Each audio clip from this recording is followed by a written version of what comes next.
Hello guys, welcome back to our Instagram page. দেখো এখানে কাতলা মাছের 5টা পিস নিয়েছি, আর আজকে আমরা মাছের ঝোল করব আলু দিয়ে। তো তারই প্রিপারেশন চলছে। এখানে আমরা টমেটো, আদা, রসুন গ্রেট করে নিয়েছি, সঙ্গে নিয়েছি 2টো লঙ্কা আর পেঁয়াজ কুচি। আর 5টা মাছের মধ্যে 4টে মাছকে আমরা এখানে ভাজতে বসিয়েছিলাম, কারণ একটা মাছের জায়গা হবে না বলে ওকে সিঙ্গেল করে ভাজবো। এখানে দেখো মাছ ভাজা হয়ে গেছে, মাছগুলোকে তুলে রেখেছি।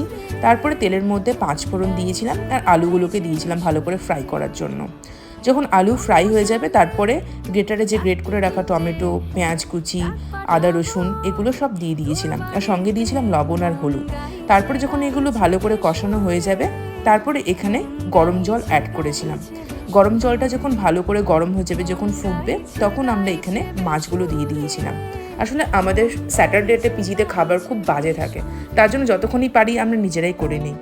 আর এর সাথে করেছিলাম আমরা বিট ভাজা। বিট ভাজা আমাদের খেতে খুব ভালো লাগে, তো তার জন্য আমরা বিট ভাজা করেছিলাম। এটাই আমাদের আজকে লাঞ্চ ছিল। ডাল, ভাত, পাঁপড় ভাজা, বিট, আর সঙ্গে মাছের গ্রেভি আর লস্যি বা দইয়ের ঘোল, তোমরা যা বলতে পারো।